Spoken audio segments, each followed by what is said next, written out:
So in today's video, I wanted to talk about something that I talk at some point with almost all of my students about, and that is just kind of the way that we approach playing the guitar and how we want to make playing the guitar as easy and joyful as possible for us.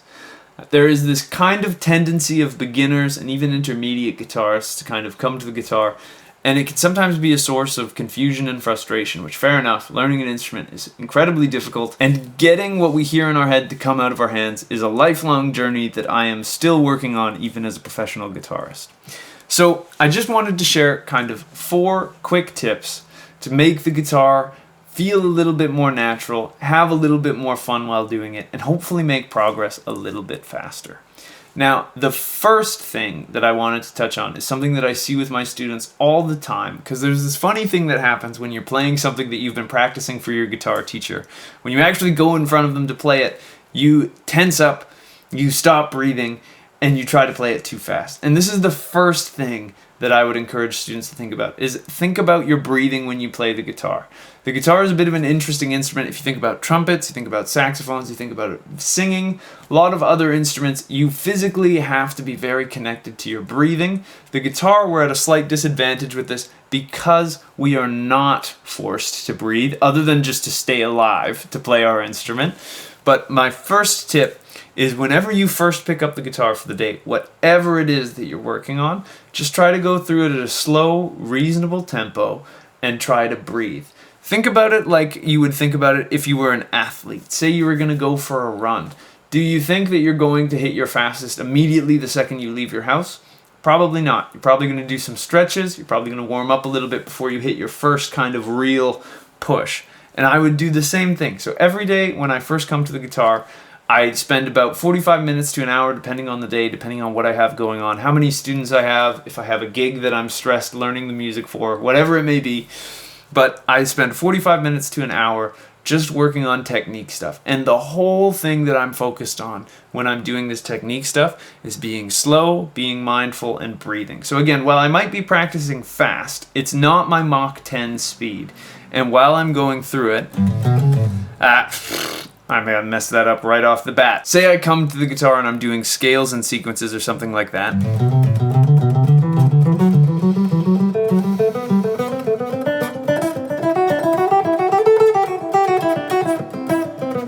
Little flub.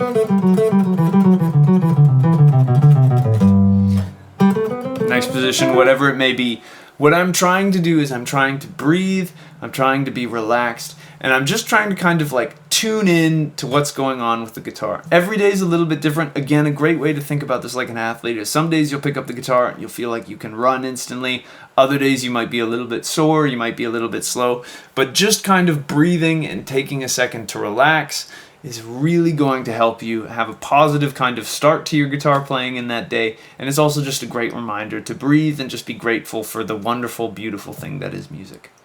My second tip for making the guitar feel like it's easy is to chill out with your left hand. All of my students, this is an experiment that I get them to do. We take something that they know really well. Say it's a G major scale in first position. And I say, okay, play me G major at a comfortable tempo. And they go, okay.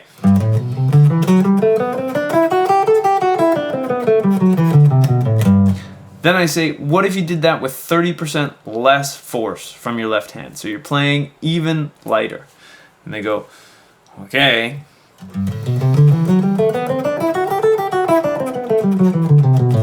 Still comes out perfectly. And then I go, okay, what if you did 30% less than that? And they go, well, clearly it's not gonna. And then they play perfectly clean.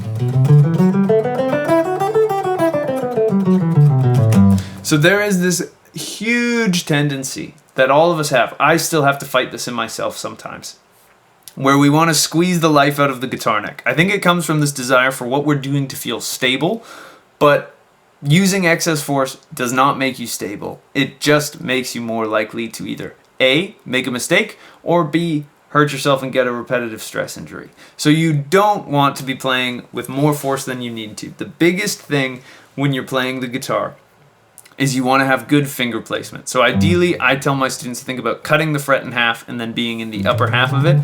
If you have good finger placement, you will be shocked at how little force you can apply and still get beautiful ringing notes. So that's tip 2, is lighten up with your left hand. The third thing that you can do to make your guitar playing life easier is be mindful of your practice. I go through kind of phases with this, but right now I'm kind of obsessed with timers when I'm practicing. So I have 3 or 4 things that I'm working on in that first hour or 45 minutes of my day. And I work with a metronome and I time each section of it so that I hit exactly what I'm looking for. This is something that I see with a lot of my students where they'll practice while kind of watching TV or they'll practice while doing other things. And fair enough, that can be a good way to practice. But what I mean by this is that a lot of the time, one student once called it distracticing, and I really like that versus practicing. You will get more out of being slow, present, and mindful with your practice than you will if you're watching TV. There are some things that you just need to beat into your fingers with muscle memory, but a lot of things can also be learned quicker if you just go slow, confidently, and don't make mistakes. I always tell my students that ideally you want to be playing an exercise correctly 85% of the time. If you're making more mistakes than that, it's time to slow down the tempo. And if you're making less mistakes than that, it's time to speed up the tempo. You want to kind of strike that balance between when you're going through things, getting them right, but also being at a tempo that's kind of pushing you. So that is one of the best things that you can do, is just focus purely on the exercise. Do a couple reps, whether it's 10 minutes a day, whether it's 15 minutes a day, you're trying to get a scale under your fingers or anything it might be. Pick it, go through it methodically, mindfully, and just try to be present in what your hands are doing. And again, you can think about breathing, you can think about your finger positioning. This is all kind of connected in this part.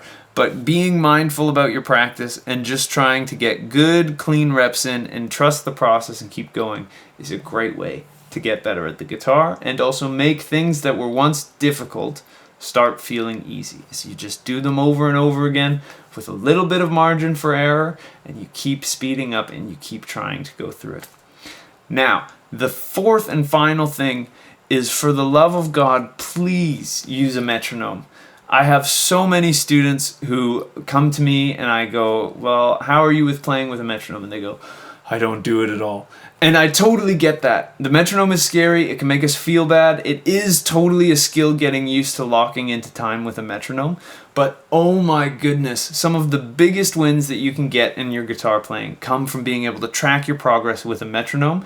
And even more so than that, it trains you to be able to play in time. And I don't know, I'm sure everyone, whether you're a beginner or an intermediate guitarist, has maybe not beginners, more intermediate leaning here. But I'm sure most of us have had a time where we have just felt locked in. Everything was going great. Everything was in time. And it's just such an amazing feeling. Even playing the simplest stuff, even if you're just playing a simple little blues.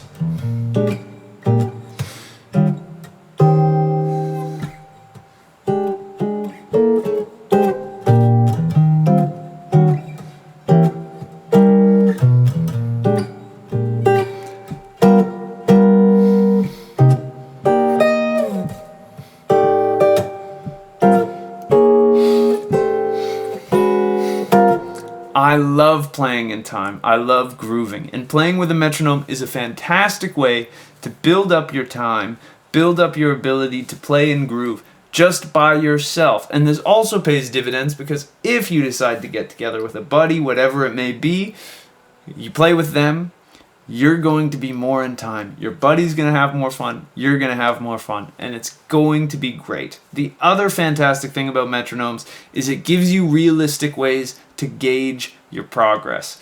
And being able to track your progress rather than just kind of willy-nilly practicing while The Office plays on Netflix kind of situation, which again can be good sometimes. I'm definitely guilty of practicing in front of The Office every now and then.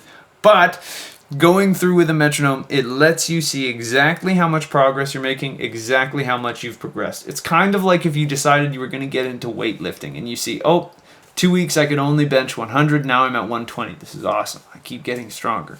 Then a couple weeks later you're at 140, 160, da-da-da-da-da-da-da-da. It just keeps on going like that. But having that realistic gauge of how much you're improving and how fast you're improving can be really, really great for motivation, as well as also seeing how far you've come. Because sometimes when we're playing the guitar and we're trying to get better, it feels like we're not making any progress at all, and it can be incredibly frustrating. So if you have metronomes and you've noticed that over the last month you've gained 40 beats per minute, that is a huge, huge, huge win, and it really helps keep you motivated and keep things in perspective so that you aren't thinking, oh my god, everybody is better than me. There's 6-year-old kids in Asia who could play circles around me, which, by the way, there are 6-year-old kids in Asia who could play circles around this professional musician.